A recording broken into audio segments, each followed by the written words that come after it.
आप सुन रहे हैं जगत गुरु तत्वदर्शी संत रामपाल जी महाराज द्वारा लिखित पुस्तक ज्ञान गंगा का पेज नंबर 172। शायरन यानी तत्वदृष्टा संत अपने ज्ञान से दैदीप्यमान उतंग ऊंचा स्वरूप अर्थात सर्वश्रेष्ठ शास्त्रानुकूल भक्ति विधान फिर से बिना शर्त उजागर करवाएगा और मानवी संस्कृति अर्थात मानव धर्म के लक्षण निर्धोक यानी निष्कपट भाव से संवारेगा। मधल्या कालात हिंदू धर्माचे व हिंदूच्या आदर्शवत झालेल। यह मराठी भाषा में पृष्ठ 42 पर लिखा है कि उपरोक्त भावार्थ है कि पिछली पीढ़ी का उद्धार शायरन करेगा। यह उल्लेख पृष्ठ 42 की हिंदी लिखना रह गया था, इसलिए यहाँ लिख दिया है तथा स्पष्टीकरण भी दिया है। यही प्रमाण स्वयं पूर्ण परमात्मा कबीर जी ने कहा है कि धर्मदास तोहे लाख दुहाई, सार ज्ञान व सार शब्द कहीं बाहर न जाई। सार नाम बाहर जो पर ही, बिचली पीढ़ी हंस नहीं तरही। सार ज्ञान तब तक छुपाई, जब तक द्वादश पंथ न मिट जाई।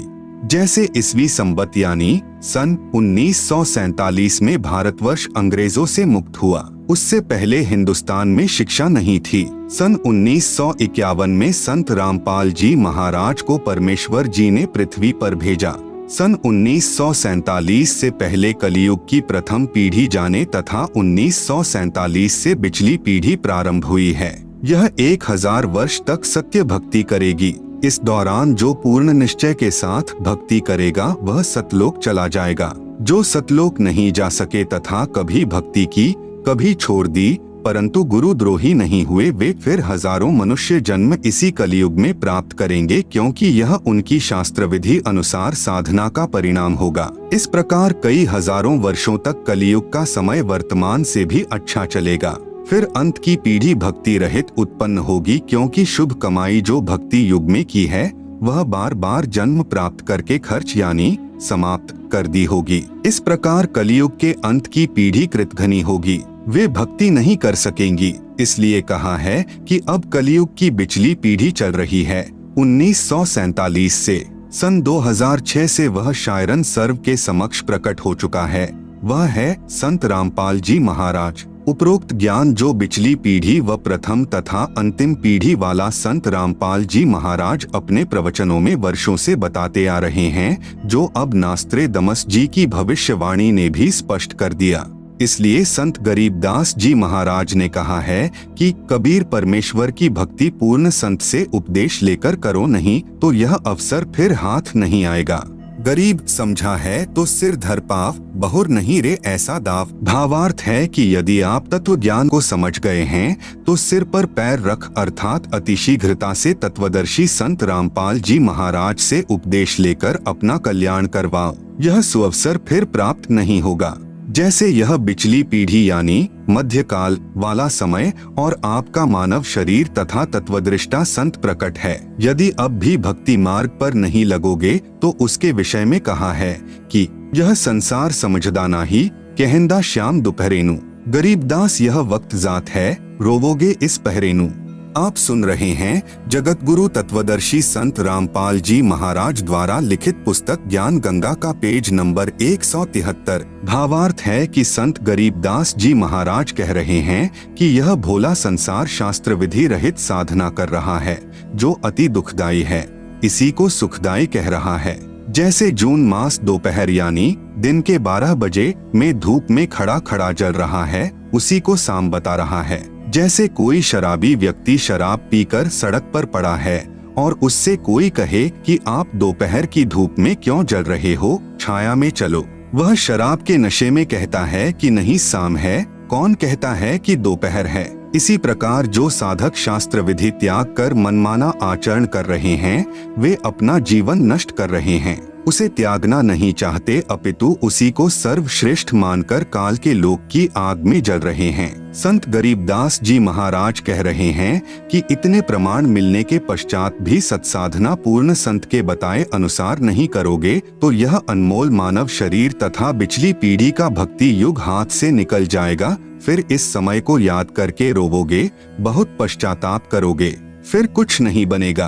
परमेश्वर कबीर जी बंदी छोड़ने कहा है कि 6 दिन पाछे गए, सतगुरु से किया ना हेत, अब पछतावा क्या करे जब चिड़िया चुग गई खेत। सर्व मानव समाज से प्रार्थना करते हैं कि पूर्ण संत रामपाल जी महाराज को पहचानो तथा अपना व अपने परिवार का कल्याण करवाओ।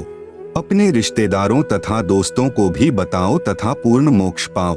स्वर्ण युग प्रारंभ हो चुका है। लाखों पुण्य आत्माएं संत रामपाल जी तत्वदर्शी संत को पहचान कर सत्य भक्ति कर रहे हैं। वे अति सुखी हो गए हैं, सर्व विकार छोड़कर निर्मल जीवन जी रहे हैं। आप सुन रहे हैं जगत गुरु तत्वदर्शी संत रामपाल जी महाराज द्वारा लिखित पुस्तक ज्ञान गंगा का पेज नंबर 174 से 189 तक महाराष्ट्र के ज्योतिष शास्त्री का मराठी भाषा में नास्त्रेदमस की भविष्यवाणियों के अनुवाद की फोटो कॉपियां, जिसे आप पुस्तक में देख सकते हैं। आप सुन रहे हैं जगत गुरु तत्वदर्शी संत रामपाल जी महाराज द्वारा लिखित पुस्तक ज्ञान गंगा का पेज नंबर 190। यथार्थ ज्ञान प्रकाश विषय। परमेश्वर के विषय में शास्त्र क्या बताते हैं? प्रभु, स्वामी, ईश, राम, खुदा, अल्लाह, रब, मालिक, साहेब, देव, भगवान, गॉड। यह सर्व शक्ति बोधक शब्द हैं जो भिन्न भिन्न भाषाओं में उच्चारण किए व लिखे जाते हैं। प्रभु की महिमा से प्रत्येक प्राणी प्रभावित है कि कोई शक्ति है जो परम सुखदायक व कष्ट निवारक है। वह कौन है, कैसा है, कहाँ है, कैसे मिलता है? यह प्रश्नवाचक चिन्ह अभी तक पूर्ण रूप से नहीं हट पाया। यह शंका इस पुस्तक से पूर्ण रूप से समाप्त हो जाएगी। जो शक्ति अंधे को आंखें प्रदान करे, गूंगे को आवाज, बहरे को कानों से श्रवण करवा दे, बाझ को पुत्र दे, निर्धन को धनवान बना दे, रोगी को स्वस्थ करे, जिसके यदि दर्शन हो जाएं तो अति आनंद हो, जो सर्व ब्रह्मांडों का रचनहार, पूर्ण शांतिदायक जगत गुरु तथा सर्वज्ञ है, जिसकी आज्ञा बिना पत्ता भी नहीं हिल सकता, अर्थात सर्वशक्तिमान, जिसके सामने कुछ भी असंभव नहीं है। ऐसे गुण जिसमें है वह वास्तव में प्रभु यानी स्वामी, ईश, राम, भगवान, खुदा, अल्लाह, रहीम, मालिक, रब, गॉड कहलाता है। यहाँ पर एक बात विशेष विचारणीय है कि किसी भी शक्ति का ज्ञान किसी शास्त्र से ही होता है। उसी शास्त्र के आधार पर गुरुजन अपने अनुयायियों को मार्गदर्शन करते हैं। वह शास्त्र यानी धार्मिक पुस्तकें हैं चारों वेद यानी ऋग्वेद, सामवेद, यजुर्वेद, अथर्ववेद, श्रीमद्भागवत गीता, श्रीमद्भागवत सुधासागर, 18 पुराण, महाभारत, बाइबल, कुरान आदि प्रमाणित पवित्र शास्त्र हैं। चारों वेद स्वयं पूर्ण परमात्मा के आदेश से ज्योति निरंजन यानी काल ने समुद्र के अंदर अपने श्वासों के द्वारा गुप्त छिपा दिया तथा प्रथम बार सागर मंथन के समय यह चारों वेद श्री ब्रह्मा जी को प्राप्त हुए। जो ब्रह्मा जी यानी शर पुरुष के ज्येष्ठ पुत्र ने पढ़े तथा जैसा समझ सका उसी आधार पर संसार में ज्ञान का प्रचार अपने वंशजों यानी ऋषियों के द्वारा करवाया। पूर्ण परमात्मा ने पांचवा स्वसम यानी सूक्ष्म वेद भी ब्रह्म यानी काल को दिया था, जो इस ज्योति निरंजन ने अपने पास गुप्त रखा तथा उसे समाप्त कर दिया। कुछ समय उपरांत अर्थात एक कल्प यानी 1000 चतुर्युग के बाद 3 लोक यानी पृथ्वी लोक, स्वर्गलोक, पाताल लोक के सर्व प्राणी प्रलय यानी विनाश हो जाते हैं। फिर ज्योति निरंजन यानी काल के निर्देश से ब्रह्मा अपनी रात्रि समाप्त होने पर ब्रह्मा की रात्रि 1000 चतुर्युग की होती है तथा इतना ही दिन जब दिन प्रारंभ होता है रजोगुण से प्रभावित करके प्राणियों की उत्पत्ति तीनों लोकों में शुरू करता है।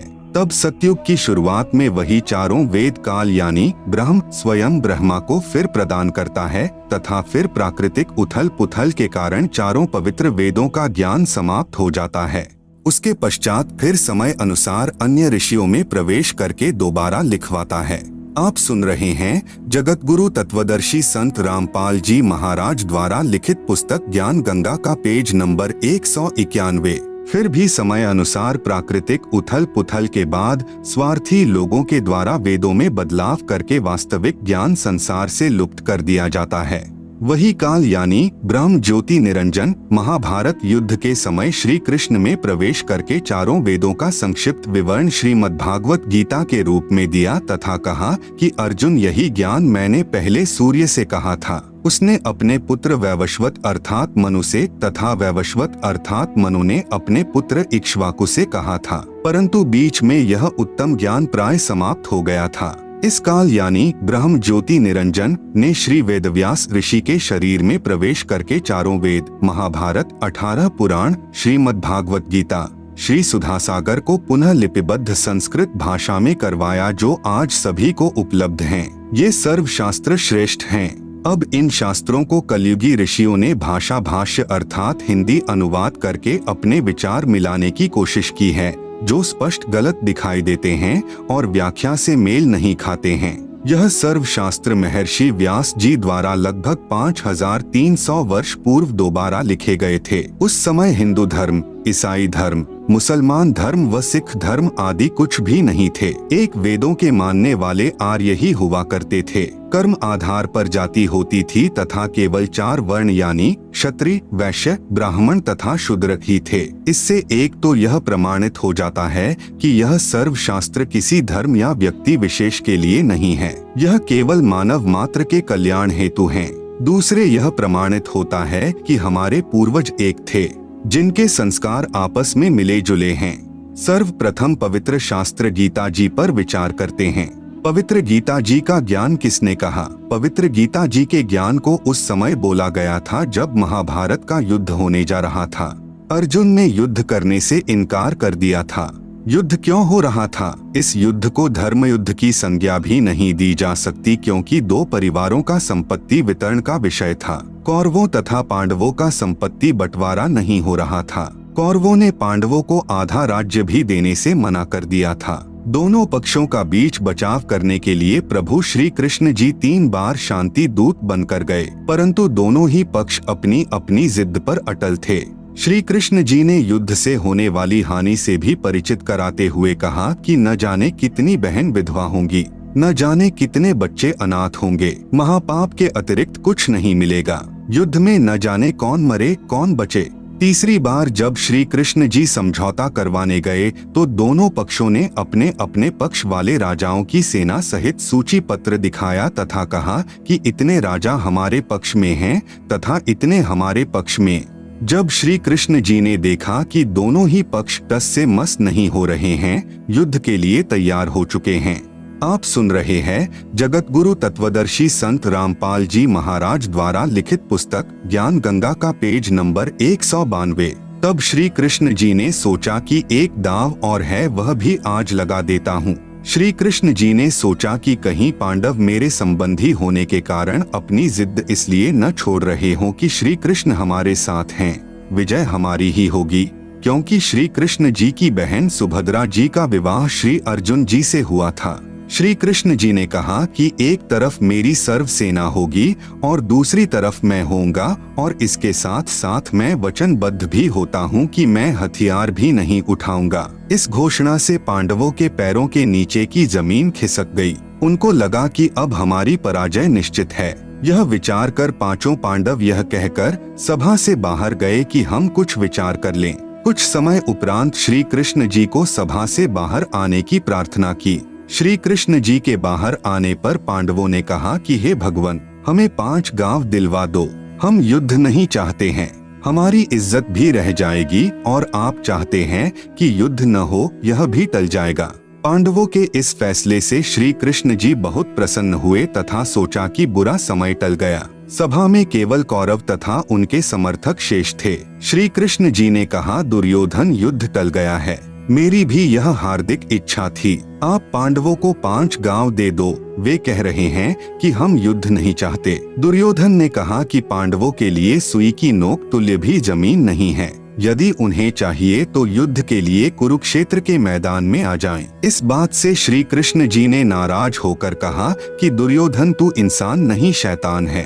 कहा आधा राज्य और कहा 5 गांव। मेरी बात मान ले, 5 गांव दे दे। श्री कृष्ण से नाराज होकर दुर्योधन ने सभा में उपस्थित योद्धाओं को आज्ञा दी कि श्री कृष्ण को पकड़ो तथा कारागार में डाल दो। आज्ञा मिलते ही योद्धाओं ने श्री कृष्ण जी को चारों तरफ से घेर लिया। श्री कृष्ण जी ने अपना विराट रूप दिखाया, जिस कारण सर्व योद्धा और कौरव डरकर कुर्सियों के नीचे घुस गए तथा शरीर के तेज प्रकाश से आंखें बंद हो गई। श्री कृष्ण जी वहां से निकल गए। आओ विचार करें। उपरोक्त विराट रूप दिखाने का प्रमाण संक्षिप्त महाभारत गीता प्रेस गोरखपुर से प्रकाशित में प्रत्यक्ष है। जब कुरुक्षेत्र के मैदान में पवित्र गीता जी का ज्ञान सुनाते समय अध्याय 11 श्लोक 32 में पवित्र गीता बोलने वाला प्रभु कह रहा है कि अर्जुन, मैं बढ़ा हुआ काल हूँ, अब सर्व लोगों को खाने के लिए प्रकट हुआ हूँ। जरा सोचें कि श्री कृष्ण जी तो पहले से ही श्री अर्जुन जी के साथ थे। यदि पवित्र गीता जी के ज्ञान को श्री कृष्ण जी बोल रहे होते तो यह नहीं कहते कि अब प्रवृत्त हुआ हूँ। श्री कृष्ण जी काल नहीं थे, उनके दर्शन मात्र से मनुष्य, पशु यानी गाय आदि प्रसन्न होकर श्री कृष्ण जी के पास आकर प्यार पाते थे, जिनके दर्शन बिना गोपियों का खाना पीना छूट जाता था। इसलिए काल कोई और शक्ति है, वह श्री कृष्ण जी के शरीर में प्रेतवत प्रवेश करके पवित्र श्रीमद्भगवत गीता जी के ज्ञान रूप में चारों पवित्र वेदों का सार बोल गया। आप सुन रहे हैं जगत गुरु तत्वदर्शी संत रामपाल जी महाराज द्वारा लिखित पुस्तक ज्ञान गंगा का पेज नंबर 193। उसकी 1000 भुजाएं हैं। श्री कृष्ण जी श्री विष्णु जी के अवतार थे, जिनकी 4 भुजाएं हैं। फिर अध्याय 11 श्लोक 21 व 46 में अर्जुन कह रहा है कि भगवान, आप तो ऋषियों, देवताओं तथा सिद्धों को भी खा रहे हो, जो आपका ही गुणगान पवित्र वेदों के मंत्रों द्वारा उच्चारण कर रहे हैं तथा अपने जीवन की रक्षा के लिए मंगल कामना कर रहे हैं। कुछ आपके दाढ़ों में लटक रहे हैं, कुछ आपके मुख में समा रहे हैं। हे सहस्त्रबाहु अर्थात 1000 भुजा वाले भगवान, आप अपने उसी चतुर्भुज रूप में आइए। मैं आपके विकराल रूप को देखकर धीरज नहीं कर पा रहा हूँ। अध्याय 11 श्लोक 47 में पवित्र गीता जी को बोलने वाला प्रभु काल कह रहा है कि हे अर्जुन, यह मेरा वास्तविक काल रूप है, जिसे तेरे अतिरिक्त पहले किसी ने नहीं देखा था। उपरोक्त विवरण से एक तथ्य तो यह सिद्ध हुआ कि कौरवों की सभा में विराट रूप श्री कृष्ण जी ने दिखाया था तथा यहाँ युद्ध के मैदान में विराट रूप काल यानी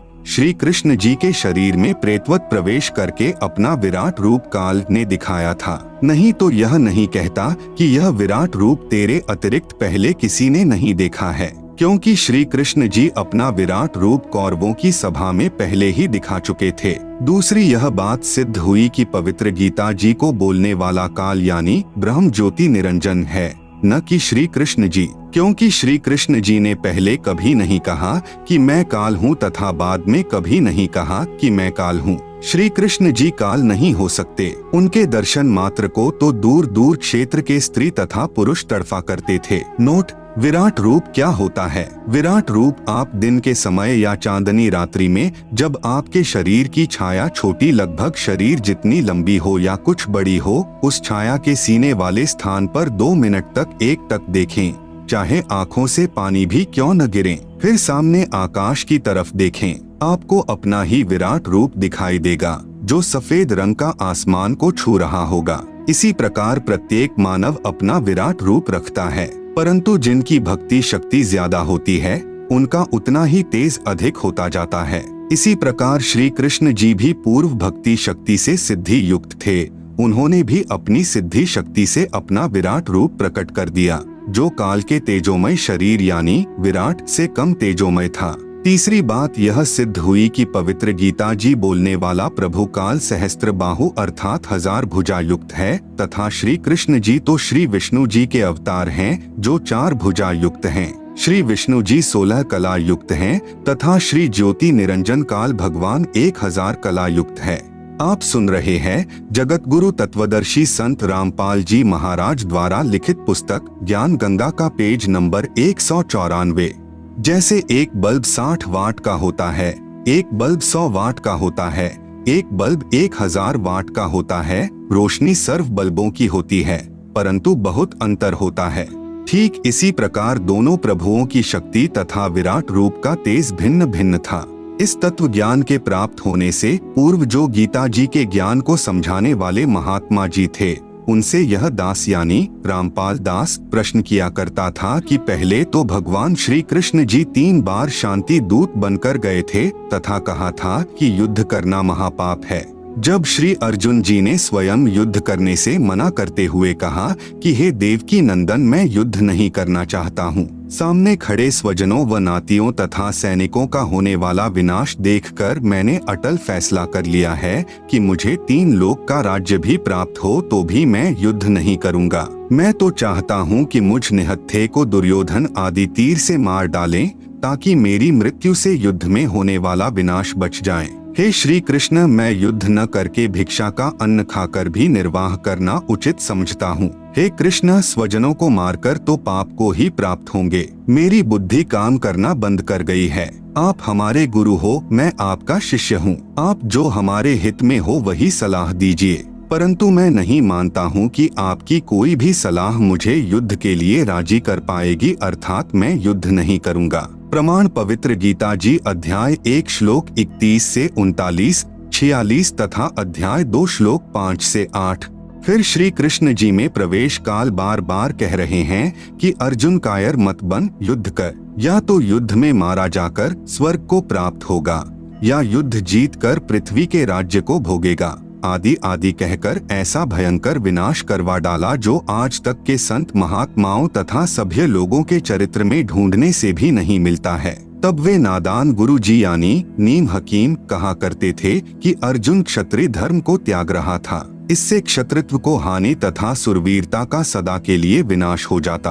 अर्जुन को क्षत्रिय धर्म पालन करवाने के लिए यह महाभारत का युद्ध श्री कृष्ण जी ने करवाया था।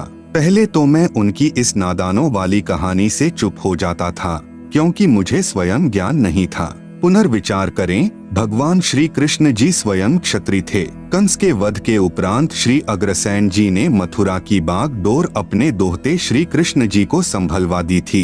एक दिन नारद जी ने श्री कृष्ण जी को बताया कि निकट ही एक गुफा में एक सिद्धि युक्त राक्षस राजा मुचकंद सोया पड़ा है। वह 6 महीने सोता है तथा 6 महीने जागता है। जागने पर 6 महीने युद्ध करता रहता है तथा 6 महीने सोने के समय यदि कोई उसकी निंद्रा भंग कर दे तो मुचकंद की आंखों से अग्नि बाण छूटते हैं तथा सामने वाला तुरंत मृत्यु को प्राप्त हो जाता है। आप सावधान रहना। यह कहकर श्री नारद जी चले गए। आप सुन रहे हैं जगत गुरु तत्वदर्शी संत रामपाल जी महाराज द्वारा लिखित पुस्तक ज्ञान गंगा का पेज नंबर 195। कुछ समय उपरांत श्री कृष्ण जी को छोटी उम्र में मथुरा के सिंहासन पर बैठा देखकर एक काल्यवन नामक राजा ने 18 करोड़ सेना लेकर मथुरा पर आक्रमण कर दिया। श्री कृष्ण जी ने देखा कि दुश्मन की सेना बहुसंख्या में है तथा न जाने कितने सैनिक मृत्यु को प्राप्त होंगे, क्यों न काल्यवन का वध मुचकंद से करवा दूं। यह विचार कर भगवान श्री कृष्ण जी ने काल्यवन को युद्ध के लिए ललकारा तथा युद्ध छोड़कर क्षत्रिय धर्म को भूलकर विनाश टालना आवश्यक जानकर भाग लिए और उस गुफा में प्रवेश किया जिसमें मुचकंद सोया हुआ था। मुचकंद के शरीर पर अपना पीताम्बर यानी पीली चद्दर डालकर श्री कृष्ण जी गुफा में गहरे जाकर छुप गए। पीछे पीछे काल्यवन भी उसी गुफा में प्रवेश कर गया। मुचकंद को श्री कृष्ण समझकर मुचकंद का पैर पकड़कर घुमा दिया तथा कहा कि कायर, तुझे छुपे हुए को थोड़े ही छोड़ूंगा। पीड़ा के कारण मुचकंद की निंद्रा भंग हुई, नेत्रों से अग्नि बाण निकले तथा काल्यवन का वध हुआ। काल्यवन के सैनिक तथा मंत्री अपने राजा के शव को लेकर वापस चल पड़े, क्योंकि युद्ध में राजा की मृत्यु सेना की हार मानी जाती थी। जाते हुए कह गए कि हम नया राजा नियुक्त करके शीघ्र ही आएंगे तथा श्री कृष्ण तुझे नहीं छोड़ेंगे। श्री कृष्ण जी ने अपने मुख्य अभियंता यानी चीफ इंजीनियर श्री विश्वकर्मा जी को बुलाकर कहा कि कोई ऐसा स्थान खोजो जिसके 3 तरफ समुद्र हो तथा एक ही रास्ता यानी द्वार हो। वहाँ पर अति शीघ्र एक द्वारिका यानी एक द्वार वाली नगरी बना दो। हम शीघ्र ही यहाँ से प्रस्थान करेंगे। ये मूर्ख लोग यहाँ चैन से नहीं जीने देंगे।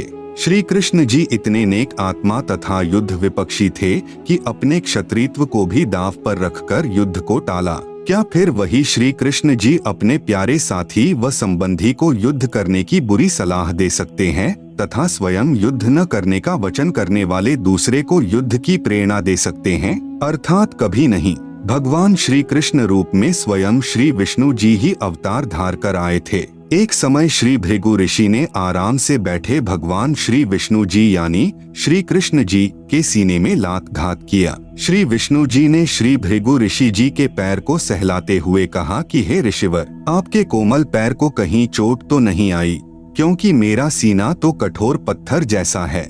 यदि श्री विष्णु जी यानी श्री कृष्ण जी युद्ध प्रिय होते तो सुदर्शन चक्र से श्री भृगु जी के इतने टुकड़े कर सकते थे कि गिनती न होती। वास्तविकता यह है कि काल भगवान जो 21 ब्रह्मांड का प्रभु है, उसने प्रतिज्ञा की है कि मैं अपने शरीर में व्यक्ति यानी मानव सदृश अपने वास्तविक रूप में सबके सामने नहीं आऊंगा। उसी ने सूक्ष्म शरीर बनाकर प्रेत की तरह श्री कृष्ण जी के शरीर में प्रवेश करके पवित्र गीता जी का ज्ञान तो सही यानी वेदों का सार कहा, परंतु युद्ध करवाने के लिए अटकलबाजी में भी कसर नहीं छोड़ी। काल यानी ब्रह्म कौन है, यह जानने के लिए पढ़िए सृष्टि रचना इसी पुस्तक ज्ञान गंगा के पृष्ठ 22 से 74 तक। आप सुन रहे हैं जगत गुरु तत्वदर्शी संत रामपाल जी महाराज द्वारा लिखित पुस्तक ज्ञान गंगा का पेज नंबर 196।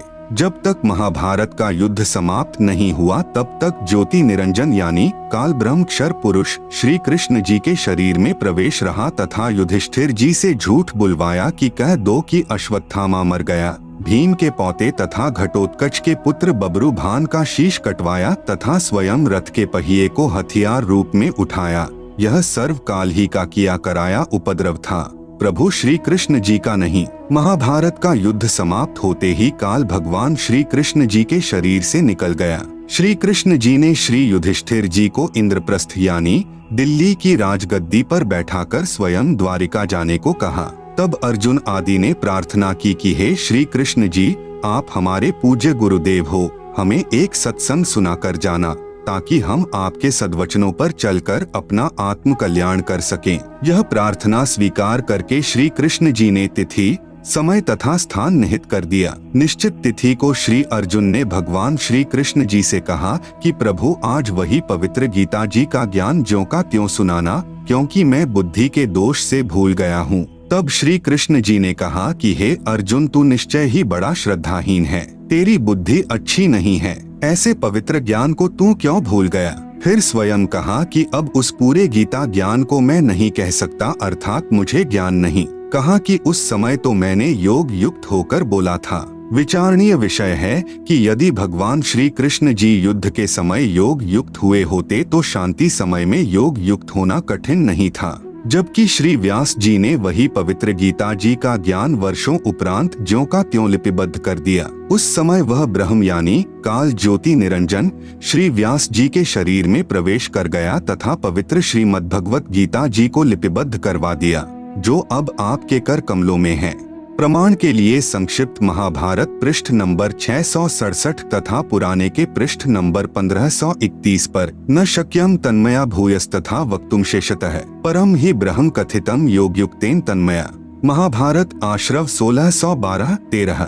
भगवान बोले, वह सबका सब उसी रूप में फिर दोहरा देना अब मेरे वश की बात नहीं है। उस समय मैंने योगयुक्त होकर परमात्म तत्व का वर्णन किया था। संक्षिप्त महाभारत द्वितीय भाग के पृष्ठ नंबर 1531 से सहाभार। श्री कृष्ण का अर्जुन से गीता का विषय पूछना। सिद्ध महर्षि वैशंपायन और काश्यप का संवाद। पांडुनंदन अर्जुन श्री कृष्ण के साथ रहकर बहुत प्रसन्न थे। उन्होंने एक बार उस रमणीय सभा की ओर दृष्टि डालकर भगवान से यह वचन कहा, देवकी नंदन, जब युद्ध का अवसर उपस्थित था उस समय मुझे आपके महात्म्य का ज्ञान और ईश्वरीय स्वरूप का दर्शन हुआ था, किंतु केशव, आपने स्नेहवश पहले मुझे जो ज्ञान का उपदेश किया था वह सब इस समय बुद्धि के दोष से भूल गया है।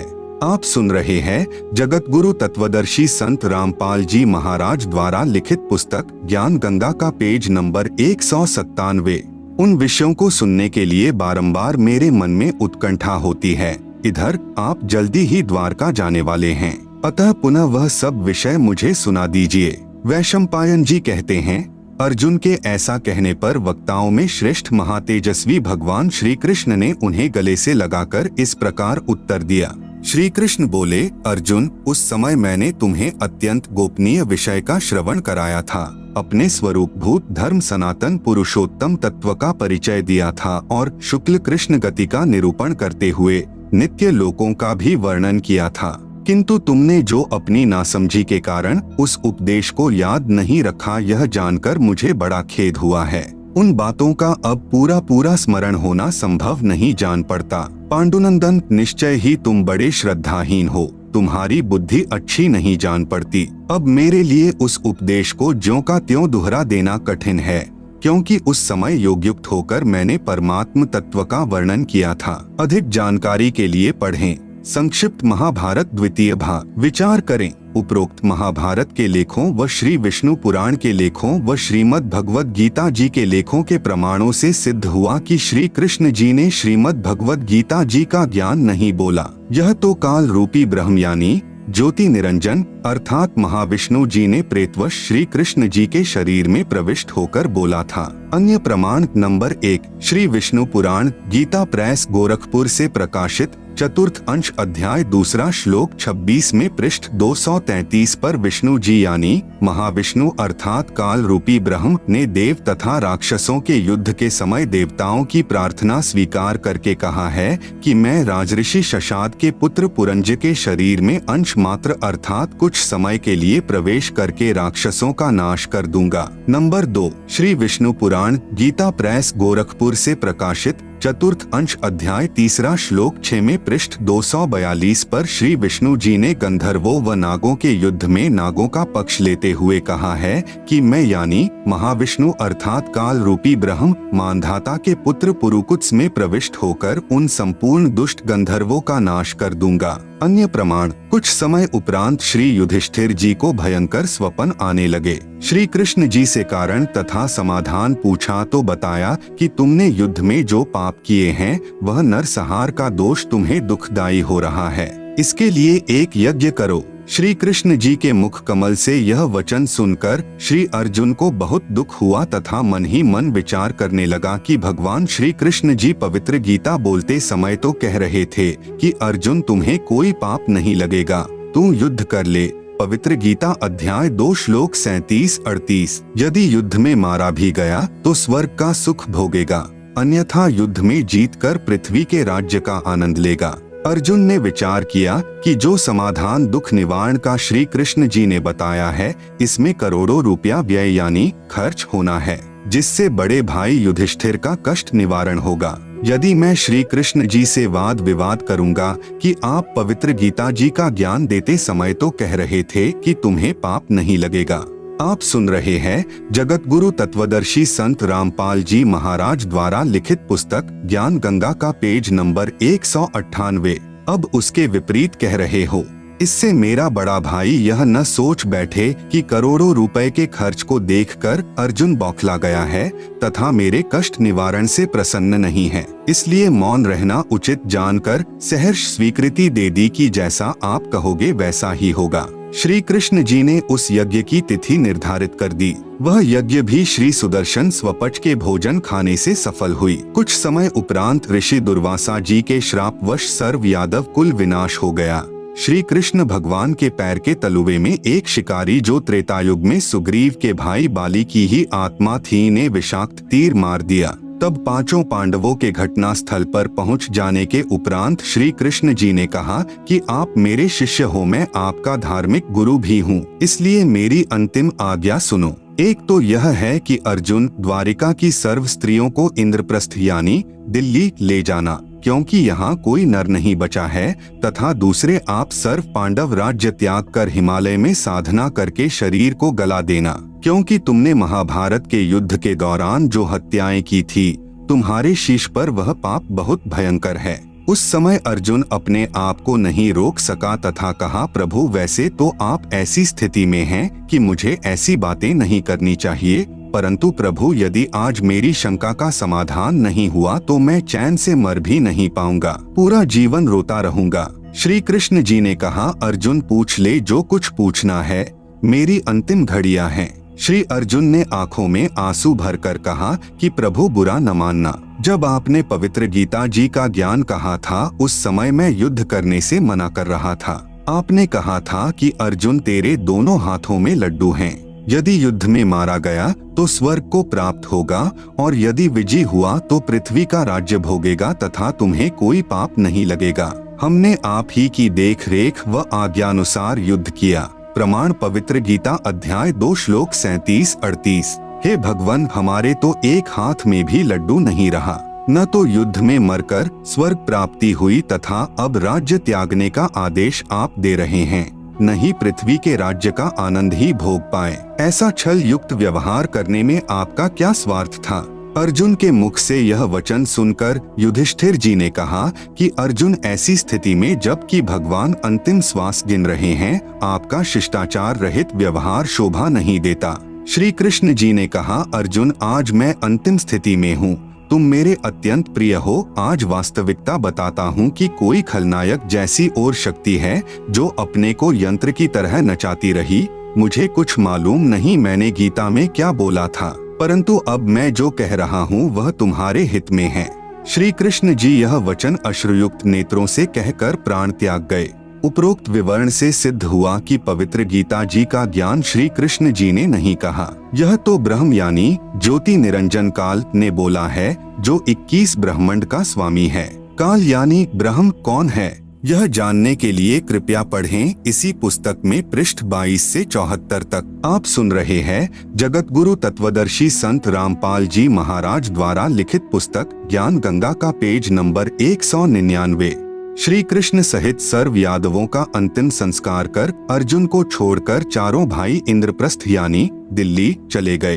पीछे से अर्जुन द्वारिका की स्त्रियों को लिए आ रहा था। रास्ते में जंगली लोगों ने सर्व गोपियों को लूटा तथा कुछ छेक को भगा ले गए तथा अर्जुन को पकड़कर पीटा। अर्जुन के हाथ में वही गांडीव धनुष था जिससे महाभारत के युद्ध में अनगिनत हत्याएं कर डाली थी, वह भी नहीं चला। तब अर्जुन ने कहा कि यह श्री कृष्ण वास्तव में झूठा तथा कपटी था। जब युद्ध में पाप करवाना था तब तो मुझे शक्ति प्रदान कर दी, एक तीर से सैकड़ों योद्धाओं को मार गिराता था, और आज वह शक्ति छीन ली, खड़ा खड़ा पिट रहा हूँ। इसी विषय में पूर्ण ब्रह्म कबीर साहेब यानी कबीरदेव जी का कहना है कि श्री कृष्ण जी कपटी व झूठे नहीं थे। यह सर्व जुल्म काल यानी ज्योति निरंजन कर रहा है। जब तक यह आत्मा कबीर परमेश्वर यानी सत्पुरुष की शरण में पूरे संत यानी तत्वदर्शी के माध्यम से नहीं आ जाएगी, तब तक काल इसी तरह कष्ट पर कष्ट देता रहेगा। पूर्ण जानकारी तत्व ज्ञान से होती है। इसीलिए काल कौन है, यह जानने के लिए कृपया पढ़ें इसी पुस्तक में पृष्ठ 22 से 74 तक। विशेष विचार। उपरोक्त प्रमाणों से सिद्ध हुआ कि श्रीमद् भगवत गीता का ज्ञान श्री कृष्ण ने नहीं बोला, यह तो श्री कृष्ण जी के शरीर में प्रेतवत प्रवेश होकर ब्रह्म यानी काल अर्थात ज्योति निरंजन ने बोला था। श्रीमद् भगवत गीता सार। परमेश्वर की खोज में आत्मा युगों से लगी है। जैसे प्यासे को जल की चाह होती है, जीवात्मा परमात्मा से बिछुड़ने के पश्चात महाकष्ट झेल रही है। जो सुख पूर्ण ब्रह्म यानी सत्पुरुष के सतलोक यानी रिद्धाम में था, वह सुख यहाँ काल यानी ब्रह्म प्रभु के लोक में नहीं है। चाहे कोई करोड़पति है, चाहे पृथ्वीपति यानी सर्व पृथ्वी का राजा है, चाहे सुरपति यानी स्वर्ग का राजा इंद्र है, चाहे श्री ब्रह्मा, श्री विष्णु तथा श्री शिव त्रिलोकपति हैं, क्योंकि जन्म तथा मृत्यु तथा किए कर्म का भोग अवश्य ही प्राप्त होता है। प्रमाण गीता अध्याय 2 श्लोक 12, अध्याय 4 श्लोक 5। इसीलिए पवित्र श्रीमद् भगवद गीता के ज्ञान दाता प्रभु यानी काल भगवान ने अध्याय 15 श्लोक 1 से 4 तथा अध्याय 18 श्लोक 62 में कहा है कि अर्जुन सर्व भाव से उस परमेश्वर की शरण में जा, उसकी कृपा से ही तू परम शांति को तथा सतलोक यानी शाश्वतम स्थानम को प्राप्त होगा। उस परमेश्वर के तत्व ज्ञान व भक्ति मार्ग को मैं यानी गीता ज्ञान दाता नहीं जानता। उस तत्व ज्ञान को तत्वदर्शी संतों के पास जाकर उनको दंडवत प्रणाम कर तथा विनम्र भाव से प्रश्न कर, तब वे तत्वदृष्टा संत आपको परमेश्वर का तत्व ज्ञान बताएंगे। फिर उनके बताए भक्ति मार्ग पर सर्व भाव से लग जा।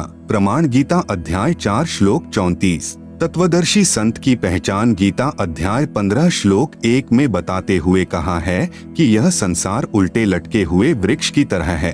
आप सुन रहे हैं जगत गुरु तत्वदर्शी संत रामपाल जी महाराज द्वारा लिखित पुस्तक ज्ञान गंगा का पेज नंबर 200, जिसकी ऊपर को मूल तथा नीचे को शाखा है। जो इस संसार रूपी वृक्ष के विषय में जानता है वह तत्वदर्शी संत है। गीता अध्याय 15 श्लोक 2 से 4 में कहा है कि उस संसार रूपी वृक्ष की तीनों गुण यानी रजगुण ब्रह्मा, सतगुण विष्णु, तमगुण शिव रूपी शाखा है, जो स्वर्ग लोक, पाताल लोक तथा पृथ्वी लोक तीनों लोकों में ऊपर तथा नीचे फैली हैं। उस संसार रूपी उल्टे लटके हुए वृक्ष के विषय में अर्थात सृष्टि रचना के बारे में मैं इस गीता जी के ज्ञान में नहीं बता पाऊंगा। यह विचार काल में गीता ज्ञान जो ज्ञान आपको बता रहा हूँ यह पूर्ण ज्ञान नहीं है। उसके लिए गीता अध्याय 4 श्लोक 34 में संकेत किया है, जिसमें कहा है कि पूर्ण ज्ञान यानी तत्व ज्ञान के लिए तत्वदर्शी संत के पास जा, वही बताएंगे। मुझे पूर्ण ज्ञान नहीं है। गीता अध्याय 15 श्लोक 4 में कहा है कि तत्वदर्शी संत की प्राप्ति के पश्चात उस परमपद परमेश्वर जिसके विषय में गीता अध्याय 18 श्लोक 62 में कहा है कि खोज करनी चाहिए, जहां जाने के पश्चात साधक पुनर्लौटकर वापस नहीं आता, अर्थात पूर्ण मोक्ष प्राप्त करता है। जिस पूर्ण परमात्मा से उल्टे संसार रूपी वृक्ष की प्रवृत्ति विस्तार को प्राप्त हुई है। भावार्थ है कि जिस परमेश्वर ने सर्व ब्रह्मांडों की रचना की है तथा मैं यानी गीता ज्ञान दाता ब्रह्म भी उसी आदि पुरुष परमेश्वर अर्थात पूर्ण परमात्मा की शरण हूँ। उसकी साधना करने से अनादि मोक्ष यानी पूर्ण मोक्ष प्राप्त होता है। तत्वदर्शी संत वही है जो ऊपर को मूल तथा नीचे को तीनों गुण यानी रजगुण ब्रह्मा जी, सतगुण विष्णु जी तथा तमगुण शिव जी रूपी शाखाओं तथा तना व मोटी डार की पूर्ण जानकारी प्रदान करता है। कृपया देखें उल्टा लटका हुआ संसार रूपी वृक्ष का चित्र। अपने द्वारा रची सृष्टि का पूर्ण ज्ञान यानी तत्व ज्ञान स्वयं ही पूर्ण परमात्मा कबीरदेव यानी कबीर परमेश्वर ने तत्वदर्शी संत की भूमिका करके कबीरगीर भी यानी कबीर वाणी द्वारा बताया है। प्रमाण ऋग्वेद मंडल 9 सूक्त 96 मंत्र 16 से 20 तक तथा ऋग्वेद मंडल 10 सूक्त 90 मंत्र 1 से 5 तथा अथर्ववेद कांड 4 अनुवाक 1 मंत्र 1 से 7 में कबीर अक्षर पुरुष एक पेड़ है, ज्योति निरंजन वाकी डार, तीनों देवा शाखा हैं, पात रूप संसार। पवित्र गीता जी में भी 3 प्रभुओं, एक क्षर पुरुष अर्थात ब्रह्म, 2 अक्षर पुरुष अर्थात परब्रह्म तथा 3 परम अक्षर पुरुष अर्थात पूर्ण ब्रह्म के विषय में वर्णन है। प्रमाण गीता अध्याय 15 श्लोक 16, 17, अध्याय 8 श्लोक 1 का उत्तर श्लोक 3 में है, वह परम अक्षर ब्रह्म है तथा 3 प्रभुओं का एक और प्रमाण गीता अध्याय 7 श्लोक 25 में गीता ज्ञान दाता काल यानी ब्रह्म ने अपने विषय में कहा है कि मैं अव्यक्त हूँ। यह प्रथम अव्यक्त प्रभु हुआ। फिर गीता अध्याय 8 श्लोक 18 में कहा है कि यह संसार दिन के समय अव्यक्त यानी परब्रह्म से उत्पन्न हुआ है, फिर रात्रि के समय उसी में लीन हो जाता है। यह दूसरा अव्यक्त हुआ।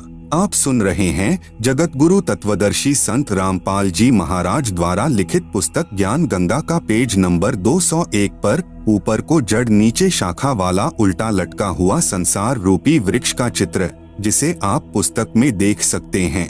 आप सुन रहे हैं जगत गुरु तत्वदर्शी संत रामपाल जी महाराज द्वारा लिखित पुस्तक ज्ञान गंगा का पेज नंबर 202 अध्याय 8 श्लोक 20 में कहा है कि उस अव्यक्त से भी दूसरा जो अव्यक्त यानी पूर्ण ब्रह्म है, वह परम दिव्य पुरुष सर्व प्राणियों के नष्ट होने पर भी नष्ट नहीं होता। यह तीसरा अव्यक्त हुआ। यही प्रमाण गीता अध्याय 2 श्लोक 17 में भी है कि नाश रहित उस परमात्मा को जान जिसका नाश करने में कोई समर्थ नहीं है।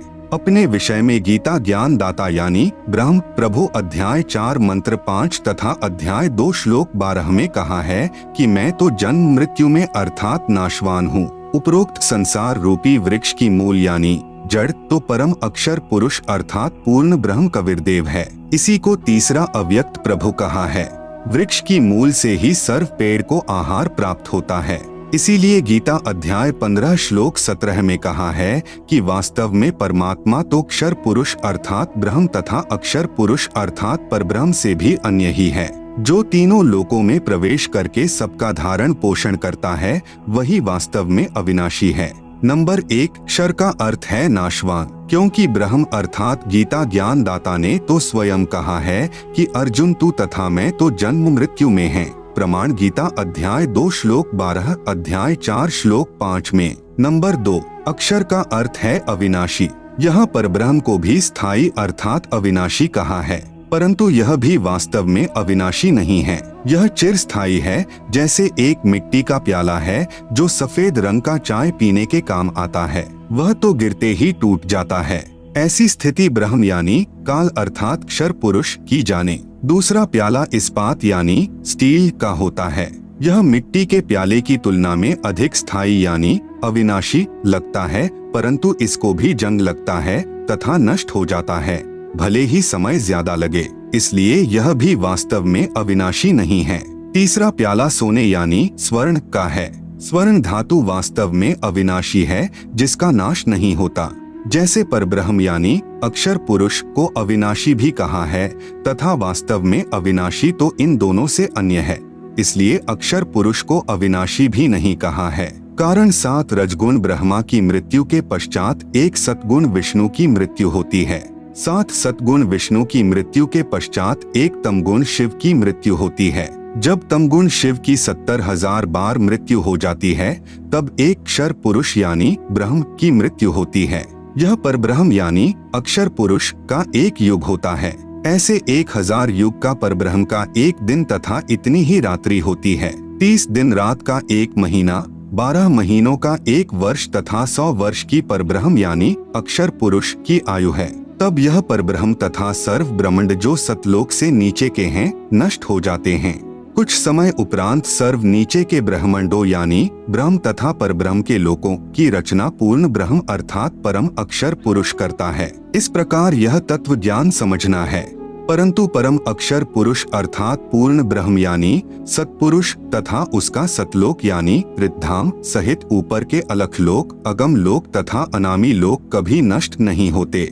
आप सुन रहे हैं जगत गुरु तत्वदर्शी संत रामपाल जी महाराज द्वारा लिखित पुस्तक ज्ञान गंगा का पेज नंबर 203।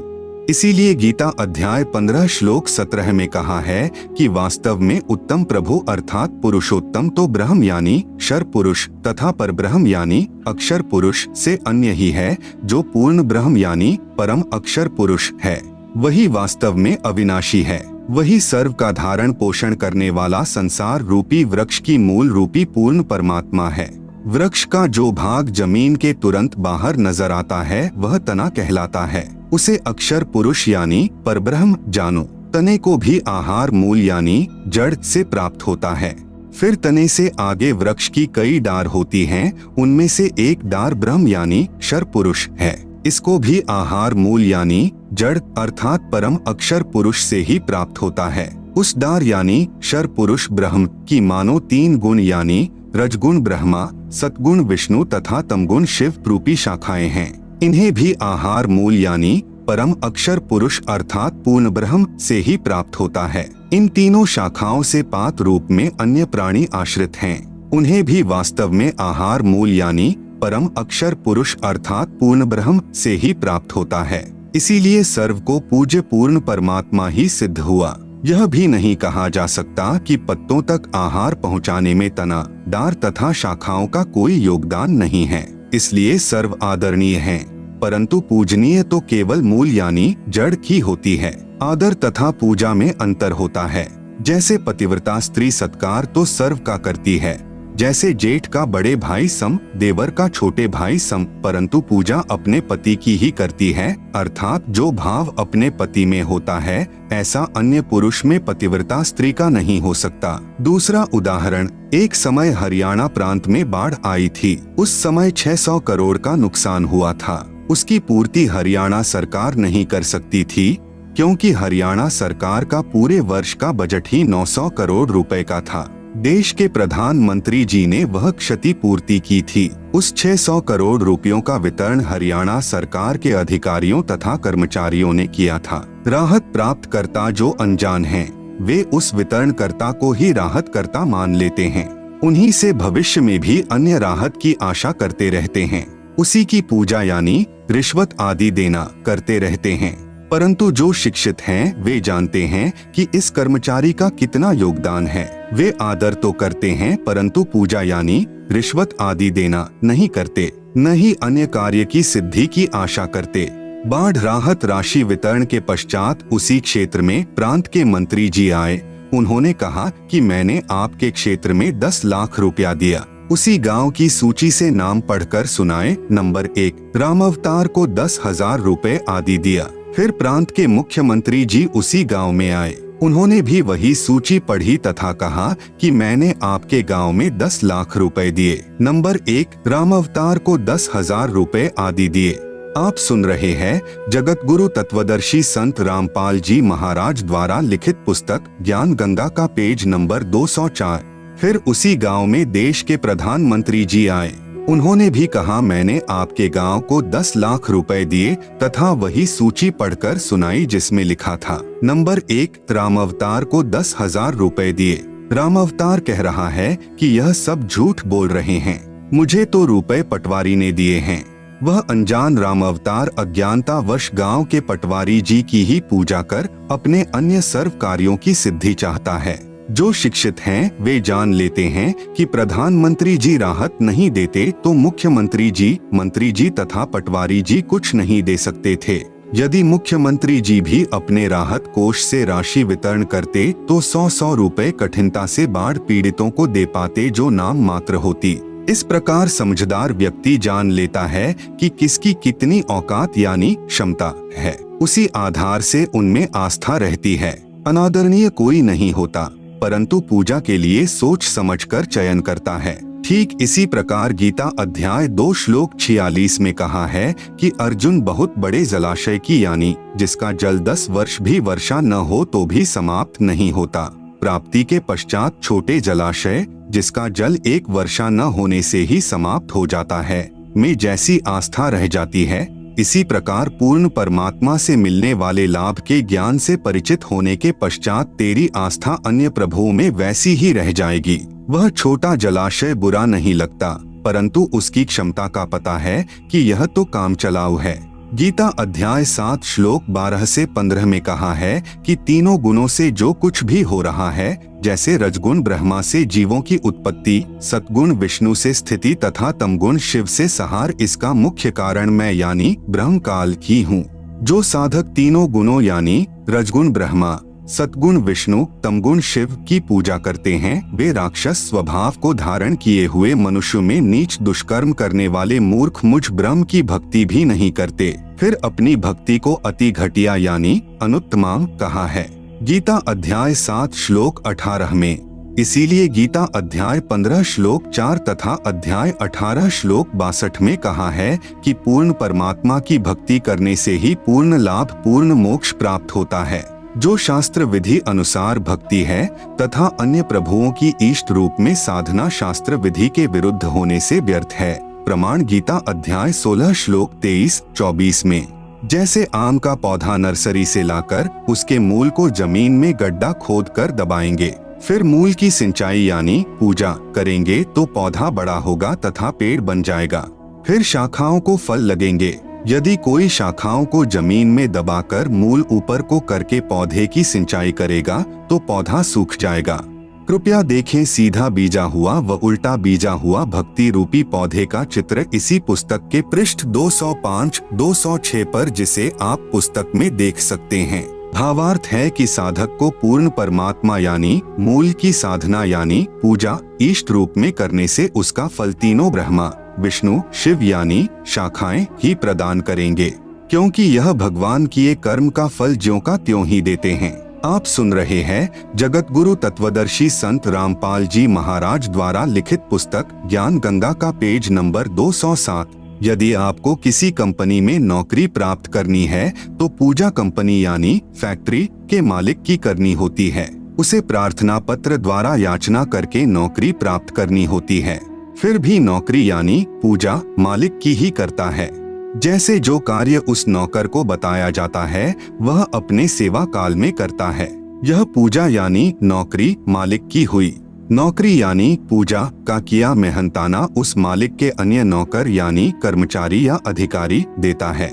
जैसे शिफ्ट ऑफिसर उपस्थिति के आधार पर मेहनताना यानी किया कर्म का फल बनाकर खजांची यानी कैशियर के पास भेजता है। वहां से उस नौकर यानी सेवक को सेवा यानी पूजा का फल प्राप्त होता है। शिफ्ट ऑफिसर तथा कैशियर केवल किया कर्म ही देते हैं, उसमें कोई परिवर्तन नहीं कर सकते हैं। न तो 1 रुपया अधिक दे सकते हैं तथा न ही कम कर सकते हैं।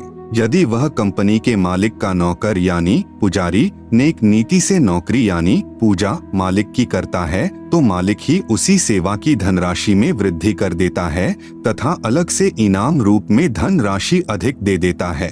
यदि कोई मालिक की नौकरी यानी पूजा त्याग कर अन्य अधिकारियों की नौकरी यानी पूजा करने लग जाए तो उसको मालिक से मिलने वाला धन लाभ बंद हो जाता है, जिस कारण से वह नादान निर्धन हो जाता है।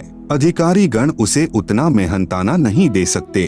फैक्ट्री मालिक की तुलना में बहुत कम सुविधा मिलने के कारण वह अन्य अधिकारियों का सेवक अर्थात एक मालिक को त्याग कर आन उपासना करने वाला व्यक्ति महादुखी हो जाता है। कृपया इसी प्रकार तत्व ज्ञान के आधार से पवित्र श्रीमद् भगवत गीता जी के ज्ञान को समझें। पूर्ण ब्रह्म कुल मालिक की पूजा त्याग कर अन्य देवताओं की पूजा करने से साधक को पूर्ण लाभ प्राप्त नहीं होता तथा साधक साधना करते करते भी महाकष्ट उठाता रहता है। इसीलिए पवित्र गीता अध्याय 7 श्लोक 12 से 15 तथा 20 से 23 तक तीनों गुणों अर्थात तीनों देवताओं यानी रजगुण ब्रह्मा, सतगुण विष्णु तथा तमगुण शिव जी की पूजा करने वालों को राक्षस स्वभाव को धारण किए हुए मनुष्यों में नीच दुष्कर्म करने वाले मूर्ख कहा है कि वे मेरी यानी ब्रह्मक्षर पुरुष अर्थात फैक्ट्री मालिक के शिफ्ट ऑफिसर की पूजा यानी नौकरी नहीं करते। भावार्थ है कि जो तीनों देवताओं तथा अन्य देवताओं की पूजा करते हैं